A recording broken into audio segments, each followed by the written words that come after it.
I wasn't born there, but I was brought up there, and that's where I was raised as a kid.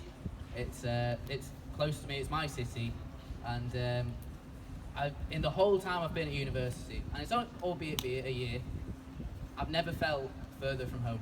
I've never felt more not where I belong, because everyone I know has been affected. All my friends from high school, a few of them were at the concert. They're all right, but they're clearly shaken, and I kind of feel powerless. It's stupid, but I do. So yeah, I've never felt further from home, but I've never been as proud as I am right now to be what I consider myself a Manc. I've never been prouder, because everybody's showing their support, their solidarity everywhere. And I was talking to my friends as it was happening, and it was surreal. It didn't feel real. I was messaging them, and then I saw on the news as I was just scrolling on Facebook, because I got my exams this week. So I've been revising, and I had Facebook open, and I got this message, and it said, there's been something that's happened at an Ariana Grande concert. And they didn't know it was a bomb. They just said, we don't know if anyone's hurt. There's just been a bang, and people are running away. So because it was so local, I didn't expect much of it. I didn't really think anything of it. I always thought, it's terrible, my friends are scared, but I didn't realise just how global this was really going to be. And as it progressed for the next few hours or whatever, I started to realise just how serious this was. And I was talking to my friend on the phone, because she was very upset. And we were talking about it, and I said, it's surreal, I don't know what to do. And she said, neither do I. And at the time, I wasn't really of much help to her, like, as bad as it sounds. I didn't really have anything to say. I just said, I'm here for you. It's really upsetting. It's really distressing. I don't know what to do. So I've sort of made a little speech. Not really, but I thought, I just sat and thought about it. And I thought, what can I actually do about this tragedy? And the first thing I would say is just think about it. And it sounds stupid, right? It sounds really stupid. Right? Think about it, yeah, because as if no one is. You're now all thinking about it, right? That's dumb. But when I say think about it, I don't mean think about the bad. I don't mean think about the fact that there's been an attack. I don't mean think about the children and the men and the women that are hurt or have unfortunately died. I just mean think about the good that's come out of it. Think about the fact that it's my city and everybody's behind my city. Most people only know Manchester because of Manchester United, which as a Scouse fan, that ain't on. But everybody around the world, the fact that there's a political debate that has caused this huge split, and I'm not going to get into politics, that's stupid, that's it. But there's this great big split in the country, and the fact that both leaders could put their differences aside just for one moment, and both show their respect and the fact that they're behind the people that it's affected, people that I know that it's affected, is staggering. And I think just think about all the good that's going to come out of it. All the things people are doing. They're giving blood, they're sharing their home. The Holiday Inn in Manchester is taking in all the kids that couldn't find their parents. Some of them are still there, they're still being looked after, waiting to either get collected or, I don't know, to just continue to be looked after.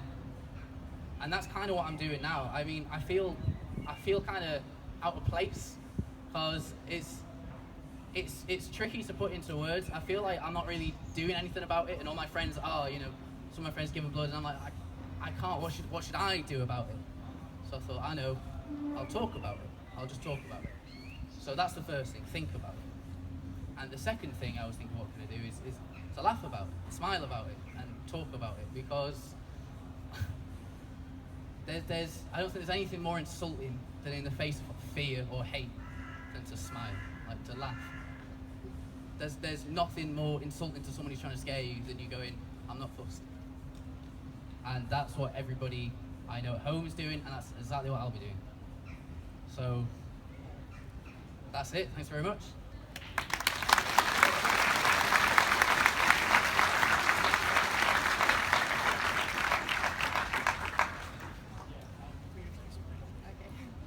I was still awake on Monday evening when a news alert popped up on my phone. It read, police warn people to stay away from Manchester Arena after unconfirmed reports of an explosion. My heart stopped, given I have friends in Manchester, and luckily they were all okay. However, this was not the case for everyone. On Monday, 22nd of May, Manchester lost many, but worst of all, it lost children who had their whole lives ahead of them. Parents lost their babies, and now so many futures are left unfilled due to one act of pure aggression and hatred. My heart aches for them all, as I'm sure yours do too, and this is a time not just for the UK, but for the world to unite and stand in solidarity for the victims and their families. For some, however, this is a chance to spew racism and hate, a chance to push a fascist agenda and to divide us all. I am asking each and every one of you to please look out for your Muslim brothers and sisters, for we are all human and we cannot let this make us turn on one another.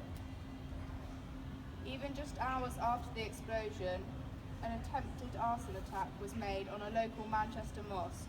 The ignorance of this is blinding, but the turnout here today at UEA and other cities can give us all faith that we are the majority and that love will always win. In terms of seeing the good in the UK, I would like to take the opportunity to mention two names of many that helped out immensely during the aftermath. Both homeless, Chris Parker and his friend Steve, went to the aid of many casualties.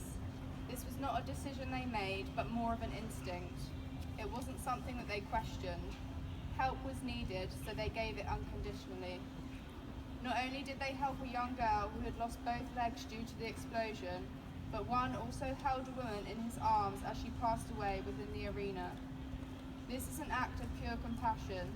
Two men with absolutely nothing but willing to risk their lives in order to save the living and comfort the dying in their very last moments.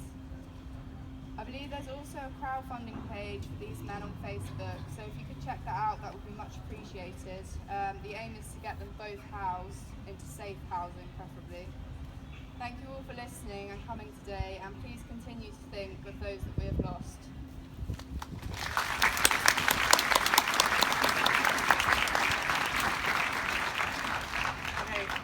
I'm just going to say a few words and then we'll have a minute's silence.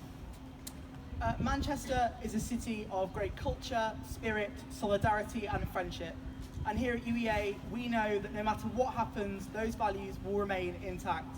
You need only look at social media and you'll find hundreds of Mancunians offering support and offering shelter and support to anybody who needed it, no matter who they were or where they came from.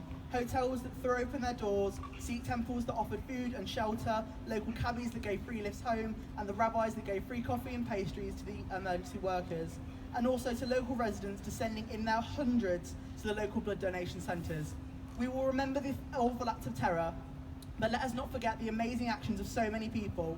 Manchester's resolve is stronger because of its people. I think it's also important that we acknowledge the families and friends of those who are still missing. That type of uncertainty for friends and many parents is unmanageable and is incredibly painful.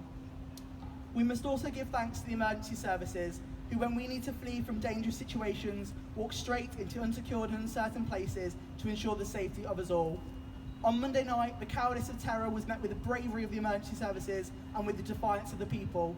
To the people of Manchester, we have a very clear message. Our love and support is with everybody there, and here at UEA, we stand with you. Now, if you could join us in a minute's silence. Thanks. Which I will do on my phone.